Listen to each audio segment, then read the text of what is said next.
भरत जी घर में वैरागी। अरे, यह कैसे संभव है कि चक्रवर्ती की अपार संपदा के बीच रहने वाले चक्रवर्ती भरत वैरागी। सामान्य जन को समझ में नहीं आती यह बात सरलता से समझाने के लिए चक्रवर्ती भरत ने एक उपाय किया। जब जन समूह एकत्रित हो गया तो उन्होंने कहा, आप लोगों को महल आदि संपदा देखने की बहुत जिज्ञासा रहती है, अतः मैं आपको संपूर्ण महल आदि दिखाऊंगा, किंतु इसके साथ एक शर्त रहेगी कि जो भी महल देखने जाएगा उसके हाथ में एक दीपक घी से लबालब भरा हुआ दिया जाएगा और उसके पीछे 2 सैनिक तलवार लेकर चलेंगे। यदि उस घी से भरे दीपक में से एक बूंद भी घी अगर नीचे गिर गया तो पास में चल रहे सैनिक आपका सिर कलम से अलग कर देंगे। अतः ध्यान रहे कि एक बूंद भी नीचे नहीं गिरे। तब एक व्यक्ति ने साहस किया और महल देखने की तीव्र जिज्ञासा से यह कार्य करने के लिए तैयार हो गया।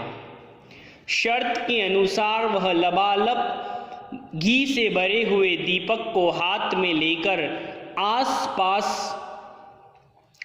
तलवारें लिए सैनिकों के साथ वह पूरे महल आदि संपदा देखने के लिए चल दिया और एक एक करके पूरा महल देख के जब वापस आया तो उससे पूछा कि सब कुछ देखा, कैसा लगा, कितना मजा आया।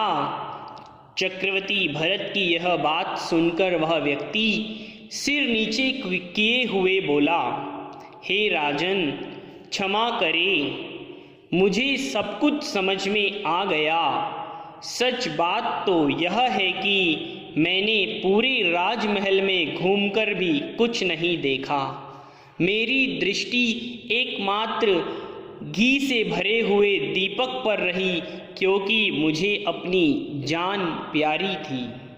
एक बूंद गिरी और सैनिकों द्वारा सिर कलम से अलग, इस भय से पूरे समय मेरी दृष्टि दीपक पर रही। मैंने सब कुछ देखकर भी नहीं देखा।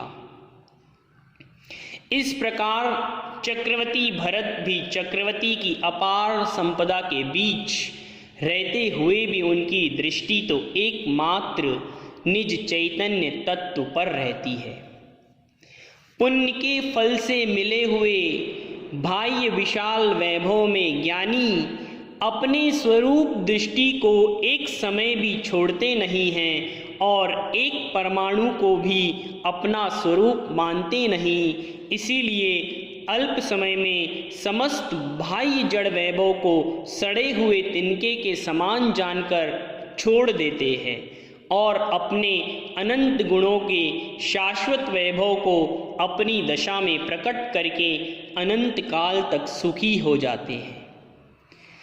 संसारी जीव जड़ चक्षु से देखते हैं तो उन्हें चक्रवर्ती भरत राजपाट रानियों के बीच भोग भोगते हुए सुखी दिखाई देते हैं, किंतु पुरुष ज्ञान नेत्र से देखते हैं तो जलते भिन्ना कमल है कि भांति रंच मात्र भी जड़ वैभव में लिप्त दिखाई नहीं देते, किंतु उनकी दृष्टि में तो सदा काल एकमात्र निज शुद्ध आत्मा की महिमा ही बसती है और उसी के श्रद्धा ज्ञान व अनुभवन से वे अपने को सुखी अनुभव करते हैं।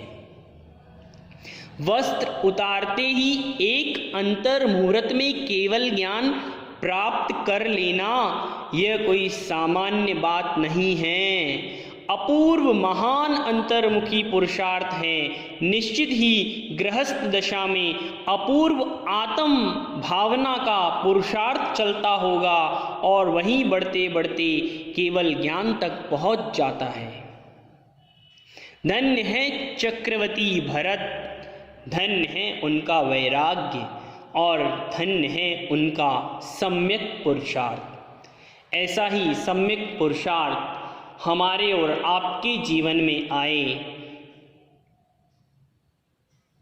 और हम भी केवल ज्ञान को प्राप्त करें। बोलिए श्री आदिनाथ भगवान की जय।